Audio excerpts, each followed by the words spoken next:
Hey there guys, welcome to Ordinary Tech. My name is Obi, and today I'm going to talk to you about the third generation iPad Pro. Now, as you guys know, this guy came out last year on November 7th. I have it since December, so I've been with it for about 4 or 5 months. And honestly, this is what I use for everything. I barely use my Mac anymore.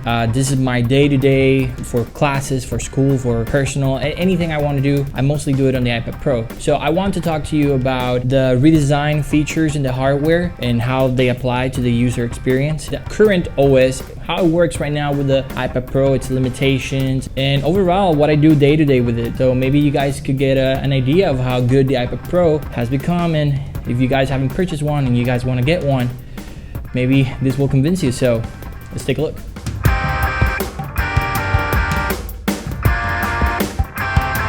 First, let us begin with the hardware. Now, the iPad Pro was fully redesigned. The first thing I thought of when I saw it, it reminded me of the iPhone 5 and the iPhone 4 with the flat aluminum surrounding. It's a look that makes the iPad feel more pro and more solid when you hold it.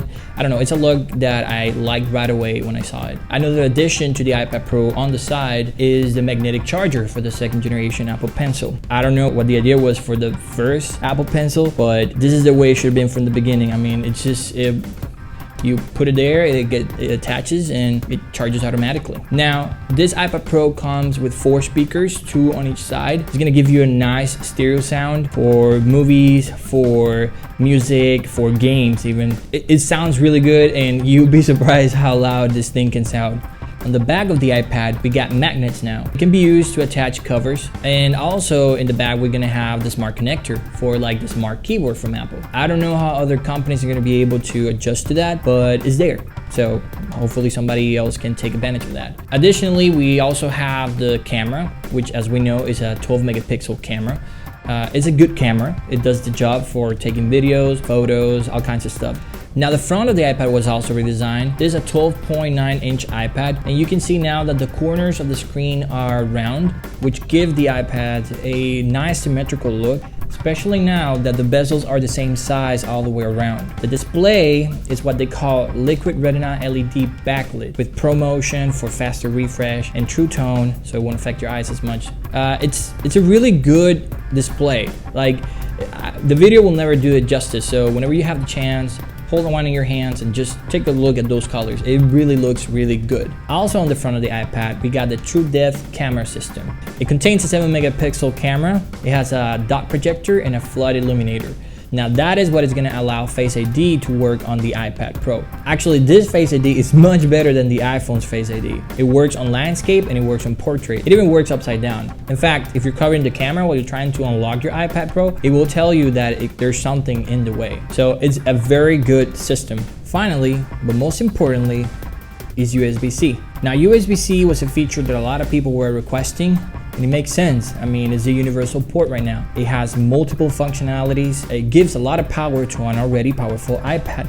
Granted, the iPad will still be limited by the iOS, but you know, it allows the iPad to charge faster. It allows it to connect to certain devices that the iPad supports, or the devices support the iPad. Yeah, hopefully the next iOS will fix all these issues, because this thing could be a game changer for the iPad Pro. It's already there, so all they need to do is give more support in the iOS system. So talking about the iOS system, let's move on to that now. Now, iOS, my iPad is currently on iOS 12.2. iOS is a great software. It's secure, it works flawlessly, especially when you have the whole ecosystem running. You have an iPad, you have an iPhone, you have a Mac. The continuity that you find when you put a file here and it's on your Mac and it's on your iPhone, it's really good. Safari, iMessage, FaceTime, all the native apps work extremely well, and a bunch of other non-native apps work extremely well too. But I want to focus specifically on how iOS benefits the iPad Pro and what changes were made specifically for the iPad Pro. So let's take a look. One of the things that was specifically redesigned in iOS for the iPad Pro was the dock. Now, this dock will allow you to have more applications on it, and at the far right you're gonna see recent applications that you might have been using, and it's also gonna show other applications that you might be using on your other devices. A cool feature of this dock is that if you're in some other application, you can summon it by swiping up, and from there you can drag an application to open it as a floating window. Now, this floating window you can swipe it out and swipe it back in. From there, you can also enter split screen by swiping down on the top of that floating window. Another way you can go into this split screen straight up from the dock, you summon your dock and then you take it all the way to the corner, and that easy. You can readjust it in one of three ways. That's one of them. You got 50-50 and then in the other direction. Apart from that, you could have a third running application. That's where the dock comes in again. You bring up the dock and you find your third application, and there it is. So you have 3 running applications, but that's all. That's all you can do in the iPad Pro. Only 3 applications running at the same time. Sure, you have other background applications running, but when it comes to multitasking, that's all you can do. And that's where things don't, add up, because this iPad Pro has an A12X Bionic chip, and some people say it's as fast as other computers. But how do you know? I mean, this is all it does. Yeah, it can do some things faster. The USB-C, it allows it to run some things faster and it compresses some files faster. Hopefully, this will be something that will be addressed later on iOS 13, where you can have more applications open, because 3 applications, it's good.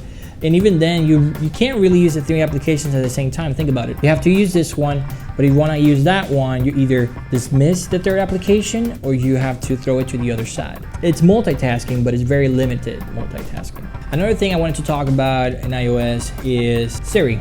When you bring up Siri, Siri takes the whole space.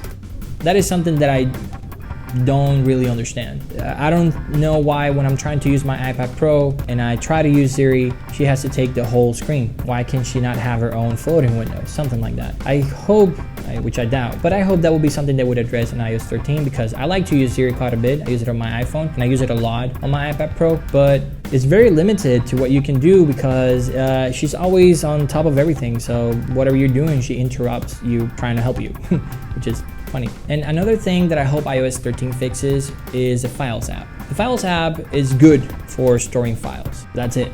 I mean, you cannot import any pictures using USB-C. You cannot export any pictures using USB-C. There are cameras that are supported, but they're not supported by the Files app itself. Like, the applications are downloaded from the App Store. I think there's a good intent to just save files. This is iCloud. That's all there is. I wish this was a better Files app. Also, the whole thing about saving, where you hit the share button on the Safari and then you try to save a file and you have to scroll down on that floating window, it's messy. I think that's something that they should address if they want to make this Files app better. Sometimes even I'm trying to open a file like a Keynote, and it will open the Keynote as a PDF, when the iPad knows that I have a Keynote app. So why would it open it in PDF? I don't know, that kind of stuff, it just doesn't make sense from time to time. So I wish that the Files app gets better, because I use it a lot. I do. As a student, I have to use it a lot. So when it comes to iOS, these are my main takeaways from the iPad Pro. Now, I use a lot of Keynote, I use a lot of notes, I use a lot of voice memos, I use a lot of shortcuts, I use a lot of Notability. I use a lot of apps in this thing. This is my main device. I use it for mostly everything, because it's everything that I want. It's found there. I do wish that a lot of the things that I just told you guys will eventually get fixed. I like the touch input with the addition of a keyboard. I hope Apple eventually figures out that this could be as good as a computer if they just give it some computer functionalities. Well, that's it, guys. So that was my review for the iPad Pro. Let me know what you guys think about it. Please subscribe, hit the like button, comment below the things that you agree with me, things you don't agree with me, things you would like to see on the next iOS. Please stay tuned. I'm gonna be doing some shortcuts videos, teach you guys how to use shortcuts and what are the shortcuts that I use every day, because I use shortcuts every single day, and I like you guys to take advantage of shortcuts. Also, I'm gonna be doing a review of the accessories I use with the iPad Pro, so stay tuned for that too. Until then, talk to you guys later.